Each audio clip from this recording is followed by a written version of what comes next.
Thank you, Lee. Great kind words. Appreciate it. Wow. Very kind words, Lee. Thank you very much. Well, good afternoon, everyone. It is great to be here to kick off a new season with Leading with Power.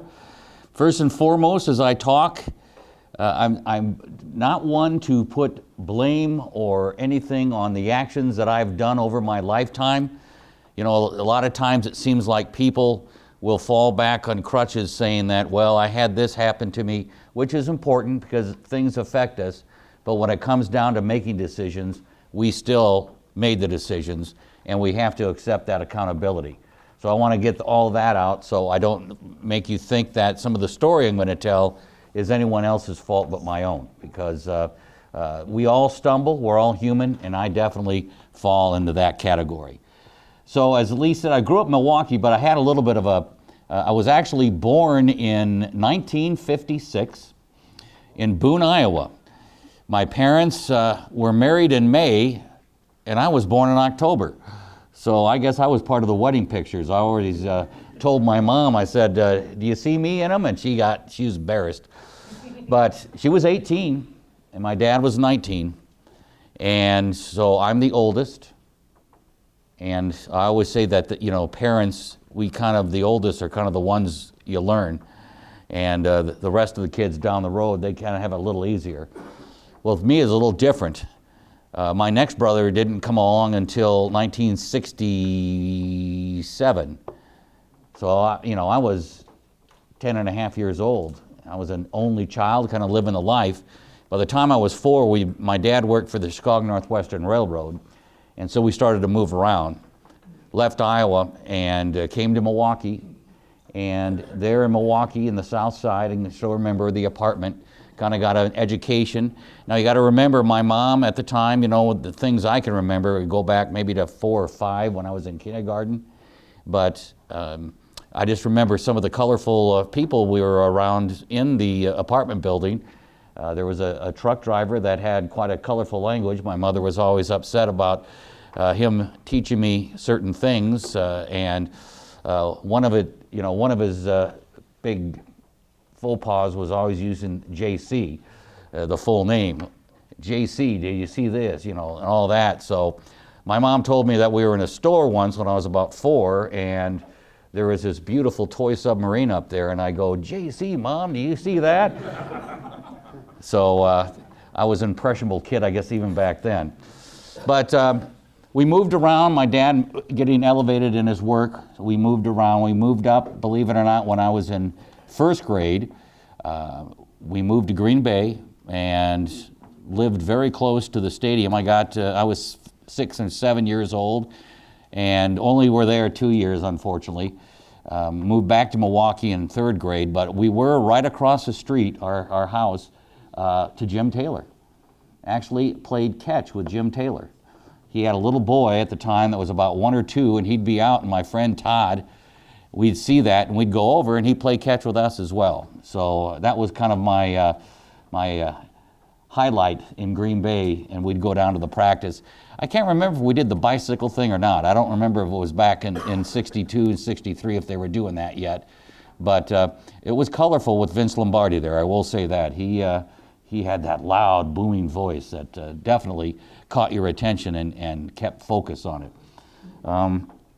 So with that, again, as we were moving along here, and I get more perspective of this as I got older, that as I was growing up, my parents were so young. I keep going back. I got married at 23. Our first child came at 28. Here is my mom at 22 with a 4-year-old. My dad's 23. My mom was so much more mature at the time, but my dad was growing up and going through certain things that you do in your 20s. And he got into a career that had a lot of situations where after work, a lot of drinking went on. And he kind of got caught up in that world. And I would say that it did escalate over his life, though he did calm down with his health toward the end, into alcoholism. Because he had to have, first thing when he came home, he had to have a drink. And so that was quite evident. He also as I was growing up, my perspective of my dad and my brothers and sister and their perspective are a lot different. They were a lot closer to him than I was, because I was very protective of my mother. And when he got a little inebriated, he would get a little bit violent with my mom. And I stepped in a few times and got knocked around myself. And I can still remember, you know, my brother Mike, 7 months along, he was born in March, and this was like December, and we went to one of these parties, and my mom just wanted to go home. He got mad. He didn't want to take her home and come back. So he let us out of the house, and my mom knew something bad was going to happen. You know, here I am, 10 years old. Not even 10, I was 9 at the time.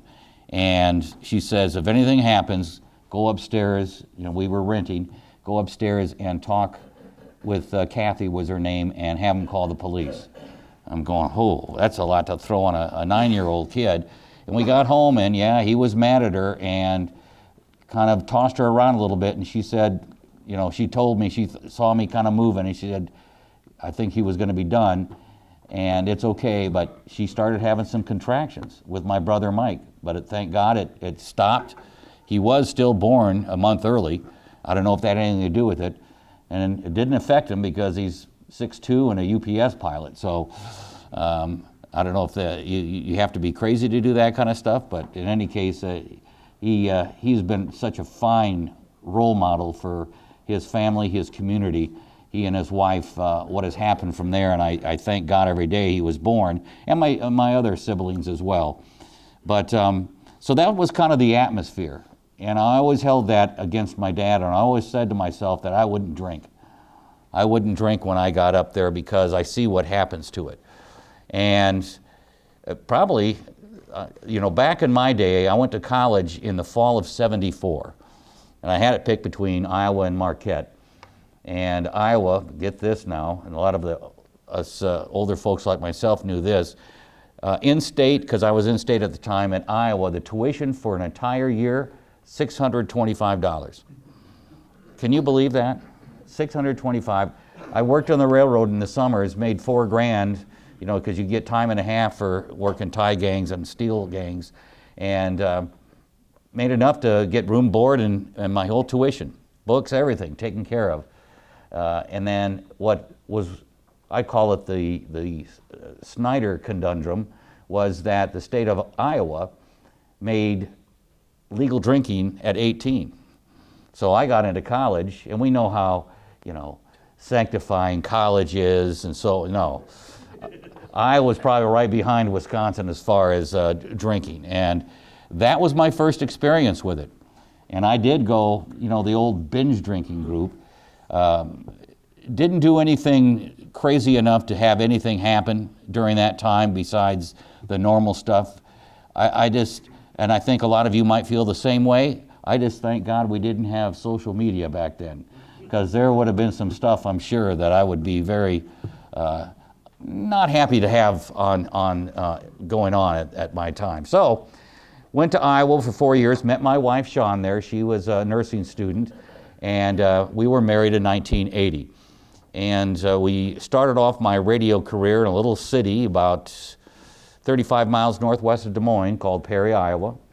And radio is a lot like the railroad. If you're going to move up and do something, you have to be able to move to get increase. Lee probably knows that as well in his career. So I moved Perry, we went to Marshalltown. We actually, both kids were born in Illinois, Galesburg, Illinois.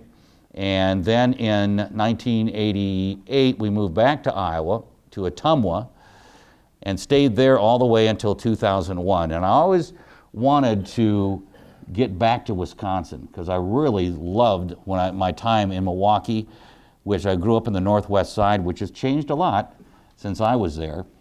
And so we did. We found out that Wausau 550 had an opening for a morning show host. Now, during the time in radio, I started to, in a way, follow kind of the footsteps of my dad. I'd stay out at night with some of the radio gang. We'd have a few beers and things and get home late for dinner. This is before really the kids were up there too old or anything like that. And so you start getting into that habit of staying out, and there were cell phones, so you couldn't call home and say where you were. It perturbed my wife, and I must say that my wife has been a saint to be able to stay with some of the things that I've done, and she stayed with me, and I commend her all the time for that, for her spirit to acknowledge that there's more to me than my failures. And she sees that, and she stayed with me when there's probably been times that she had good reason not to stay. The one thing I didn't carry over from kind of the patterns my dad said, I've never been domestically aggressive at all. I maybe get angry and shout, but I haven't touched anything. I tell you that, if that would have happened, she would have been gone. And she told me that herself. So at least I didn't get to that point where anger overtook everything as well. But it would stay out, it would bother her, but I just kept saying, well, it's my friends, and I need friends, and things to that nature. And so we got to Wisconsin.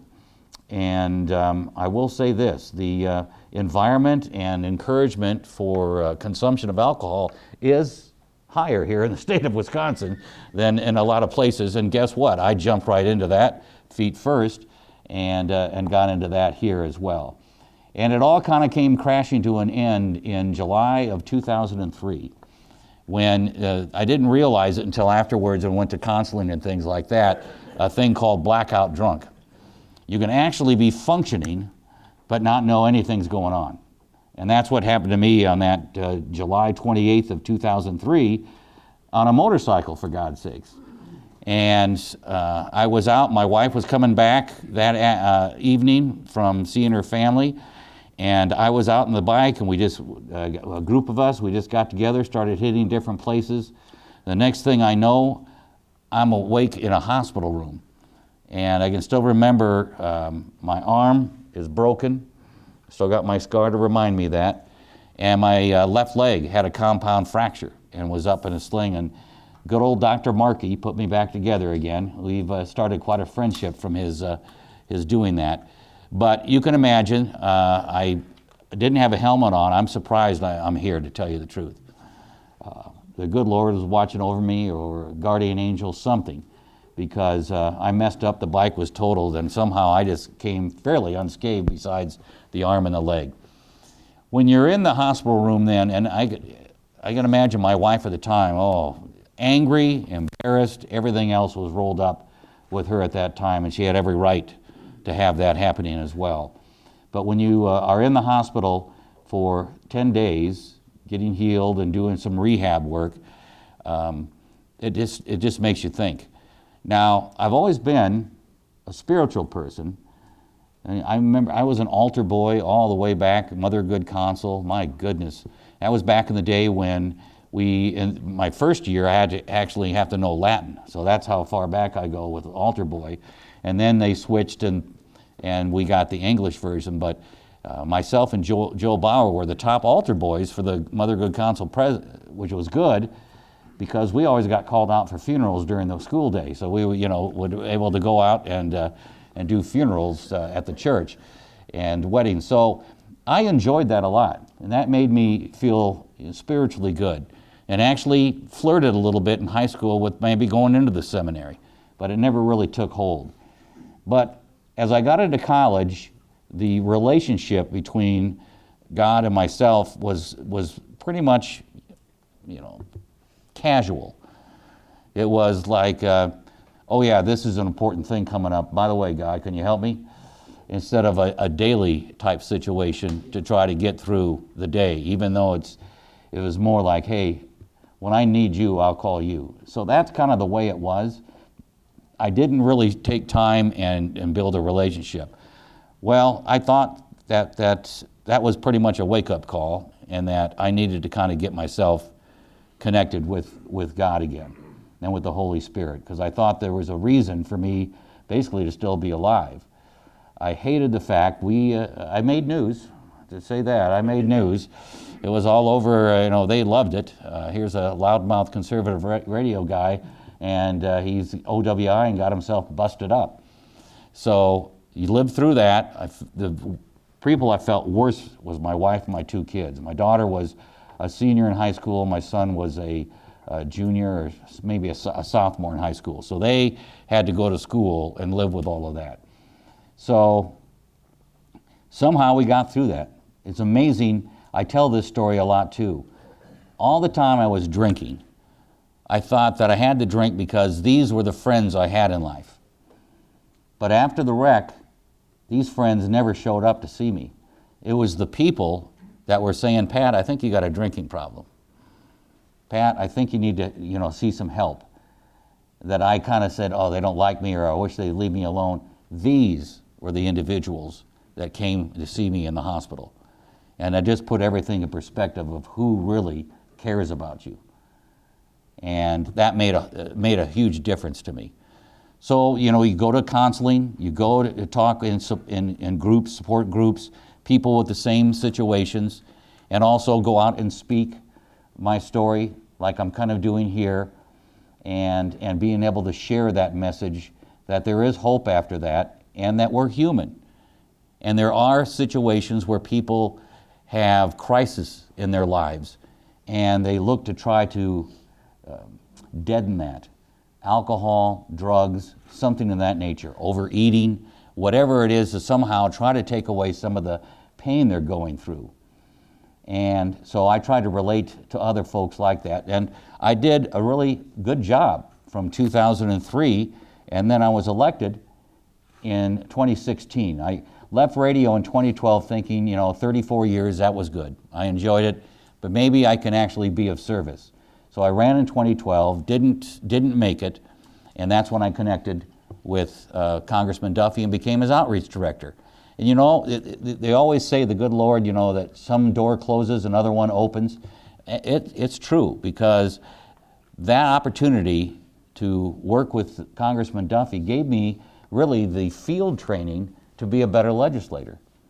Because I actually went out and listened to people, what their needs were, where they were, what are their solutions for it. And that helped me in my next run in 2016 when the congressman asked me to run. And I said I would, got permission, of course, from the wife. You have to have a team, there's no doubt about that. But so I ran in 2016. So then I got down into another atmosphere, and that atmosphere was Madison and all the things that come with it. You're down there from Tuesday to Thursday during the first 6 months of the year.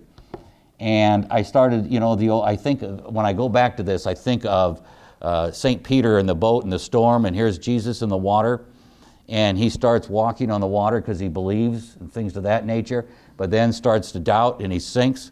Well, that's kind of my story when I got into the legislature. In the fall of 2017, I thought, you know what, I'm walking on the water, but I kind of think that I could probably drink socially again, be down here with all the lobbyists and the different groups. I think I could do that. Well, I started thinking, and the good Lord said in February of 2018, no, you can't do that. And I got another OWI. This time, no accidents or anything like that.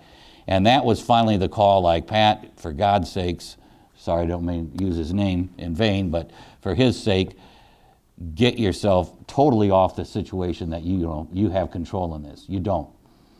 You need the higher power, you need God, and you need to, when the temptations come up, just to go to that and say nothing good comes from it. So that's what I did. And that's been 6.5 years, and that's good. My wife is very happy about it. But it's something that, I think, and again, the good Lord works in different ways, because now I do the Joseph Project. I met a young lady by the name of Mandy.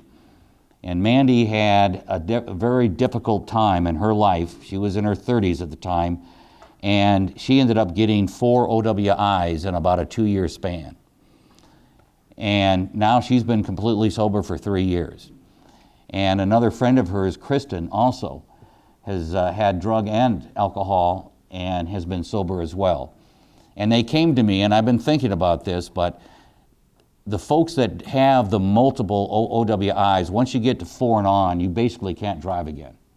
That's it. And even if you're sober to that nature, you can't drive. And that takes away from their livelihood to get to work.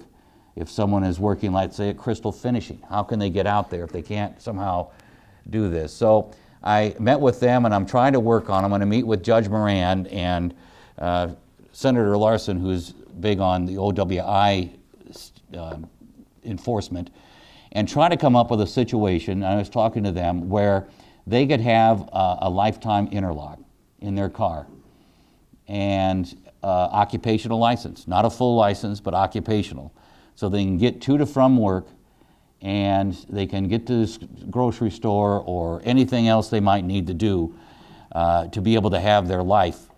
And their interlock has to stay on. I said, it might be 70, 80 bucks a month. Is that okay? And they said, oh, anything to have the ability to get somewhere and to do that. And so I thought, well, there's a lot of people. You wonder how people get to 7, 8, 9 OWIs? Because they drive. They drive illegally on a suspended license. So would it be better to have the folks, even that are struggling yet, to be, if they're going to be out there, to have to blow into an interlock, and trust me, they work, and to blow in an interlock and not be able to drive unless you have no alcohol. I think about their livelihoods, and I think if they, the mental state they might have, as far as if they don't have a job, they can't provide for their family, what will happen to them? Do they go back into the bottle again and go deeper into depression?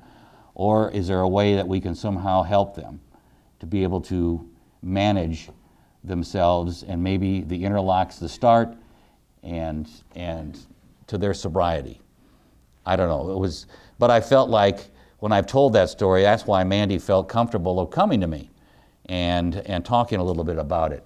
So I feel like that's part of my mission as well, is to visit and with others about it. But more importantly, try to send the message to everybody that, we're human. So much when somebody makes a mistake, especially these days with social media, the mistakes seem to be elevated, like it's, that's it, they're done with life, write them off. No, we can't do that. We have to forgive and forgive and forgive and try to help. And that's got to be the message. I tell you what, this is my observation right now, but I think we have become more divided and angry with each other since the start of the iPhone in 2008 and social media than we ever have been. Because we don't communicate.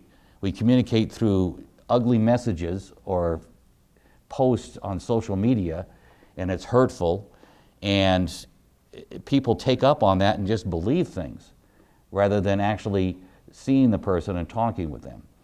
Now, I know that I'm in a business now where negative things will be said about me as we are coming up on an election day. And I'm sitting there waiting for the bomb to drop about my 2 OWIs over the last 21 years. And they will use it, trust me, because they think it works, but they tried it twice before and it hasn't happened. And I think people see through it. But the main thing I'm happy about is that my kids and grandkids are in Madison, so that market won't be seeing that, where they would have to endure things at school or at work and things to that nature. Now, maybe I'm wrong. Maybe they'll stay away from it.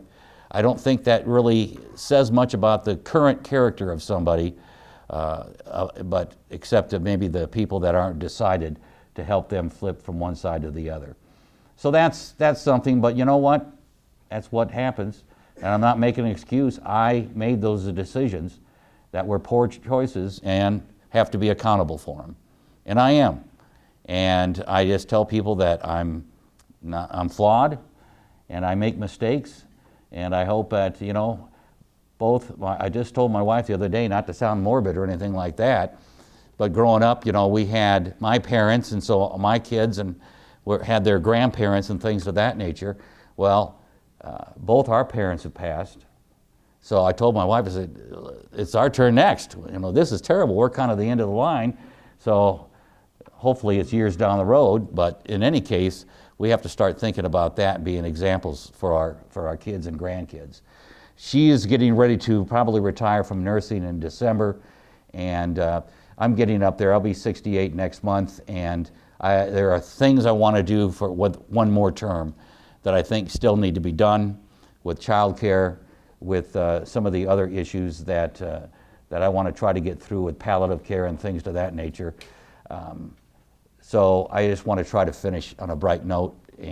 But if it's the other way, then that's the other way. And like I said before, a door closes, a window opens up, so we'll see what's down the line. But the main thing I always take in is I have my wife, my kids and family, who when you get there and your grandkids come up and say, "Hi, Grandpa," hug you, they love you, how can it get any better than that? I mean, everyone can say negative things and hurtful things, but when you get hugs and loves like that, it doesn't matter. It doesn't matter at all. So that's kind of the story that I've attributed everything to. I don't know. I think that's good. I don't think you ask questions. If you're more than happy. Anyone have a question about anything? Yes, Matt. Do you think that you missed your kids growing up? Good question. I do. We never had alcohol at home. I didn't drink in front of them or anything that nature. And I didn't usually, they were in bed if I came home inebriated. I'd come home like after 6 o'clock for dinner and maybe had a beer or two. But they were usually in bed. And when we were in Wisconsin, I can remember a couple of times, like on a Friday night when the kids had a sleepover, my wife would kind of corral me at the door and usher me upstairs. So, but that didn't happen, but maybe a couple of times. But no, I was at their events that I could be at and stay there with them. And at least to this point, after the 2018 one, I asked them, I said, do you feel that you were cheated in your childhood growing up? And neither of them said that they thought they were, that I was there for them and very close. My daughter, who is the oldest, is probably the closest to me, most emotional. So she was the one when I was arrested in 2018. She and her husband and my, let's see, I got to think, 3-month-old, or no, a year-old granddaughter came and got me. No, she wasn't even a year, 6 months, at 1:30 in the morning from St. Clair's where they do the blood. And that was an embarrassing ride home. And my daughter kind of took the place of my wife for giving me the riot act and what I've done. So, but then they had like a little intervention that next day, and we talked it out, and we had, I went almost 15 years, so I did it once, I can do it again. That's a big deal. That's kind of the antithesis to the norm, because so many times, and I think Lee Webster can say, there's a lot of books about an alcoholic parent, and well, and man, I've also told both of my kids, look at, my mom's brothers, all of them. It's weird how that is. All of my mom's brothers, 4 of them, were alcoholics. And her sisters weren't. My mother never drank much at all. And I think that my wife's the same way. She doesn't drink. She might have a glass of wine occasionally, all through. I can honestly say I've never seen her inebriated. And all the, we married 44, but I've known her for about 47. Never have seen her that way. So she was kind of that rock. I can only imagine if both of us were drinkers, I don't know if I'd be in this same situation because she's that way. But I told my kids, I said, it runs in families, so watch yourselves, and so far they're doing well. Oh, yes, sir. So, I like your story, I relate to that a lot. And right now I'm at the Gospel TLC where I'm living with guys that have all experienced that same thing. And we're working on being fathers now, and how the gentleman was saying it affects, because my mom was abused, she was a drunk, and it's a cycle. So that's what you hear all the time, is some way to break the cycle, because it affects the kids and the parent. And now if you look at Wausau and what's happening, there's a lot of drug use and stuff is getting worse, and I know all about it. I've seen it, I've been in that. But then for a politician to have kind of had that experience, and know that it's not about the character of the person, and sometimes it's just we're all human, you know? And these people might be struggling with addictions, but they have kids that are innocent, and they got that stigma where then they don't always receive that help because they're just druggies or users, and that stigma. It's just, if I had to ask a question like, how do you see like a path to bridging that gap and understanding between people who are suffering and finding, and the people that could find them help in our community here? I think people actually, and it's a good question, and good luck on your journey getting back, and I really do think you can break the cycle. I think being there for your kids and being totally honest with them, especially as they get a little older and understand it, and I don't know if they're in middle school yet or high school, but if they get up to that, that's kind of an influential time when others might try to influence. I got lucky. Our kids really were with other good kids. When I say, I don't mean good as in good, but didn't explore drugs and alcohol at that level, at least to my knowledge. But they never came home that way. So that helped. But if they have an example of a father or mother who are trying hard and are transparent with them, I think that's tremendous. I think you're starting to see more people, I hope, coming forward and wanting to help people as far as, you know, the Gospel TLC is doing a great job with Jack and the gang to try to get you that and to get more exposure in the community with the banquets and things of that nature.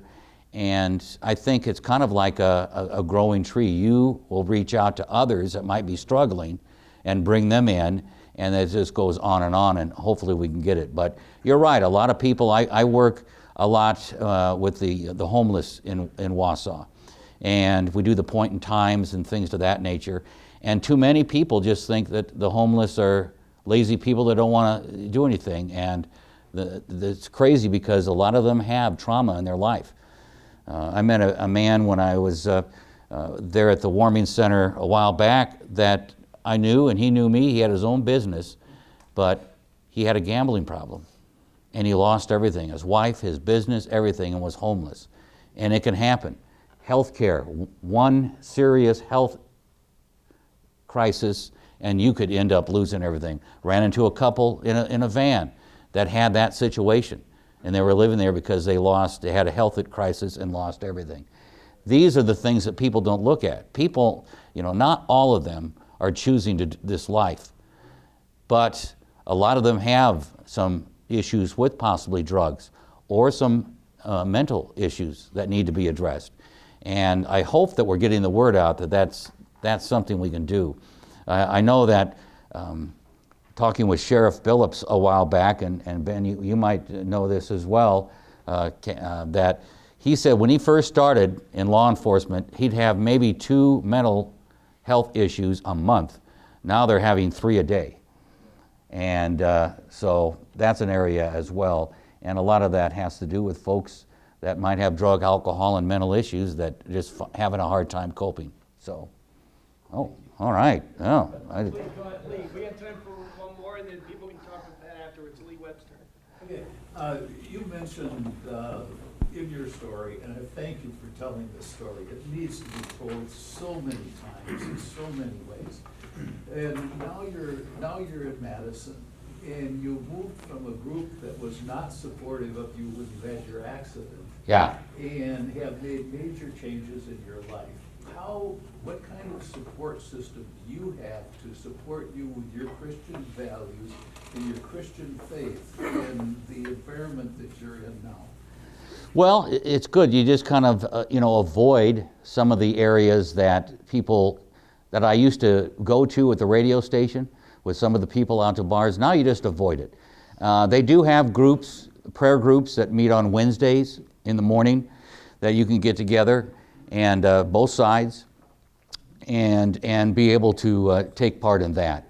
But I think it's a lot more of the individual, just trying not to put yourself in an environment that could, temptation could come out and weakness maybe step forward as well.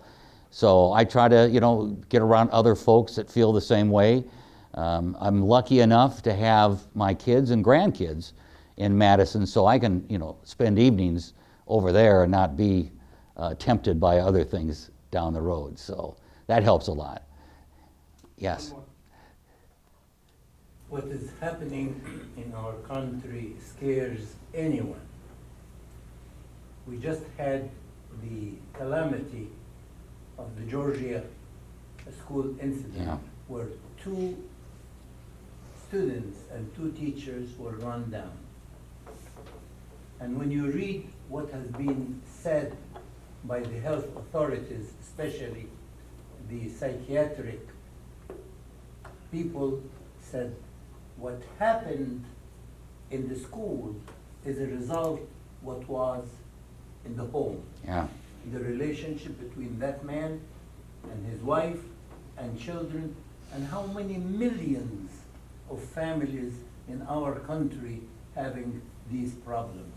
What Oh, do we you're right. expect? They arrested the dad, I saw. Another thing is that Merrill, the small town 15 miles north of us, takes place number 1 in the country that has the number of bars and drinking facilities compared to the rest of the nation. Wow. And Wisconsin gets the biggest prize. 7 cities in the state of Wisconsin are the highest cities where there are bars and drinking facilities. But we know that man is failure. Yeah. I'm a failure.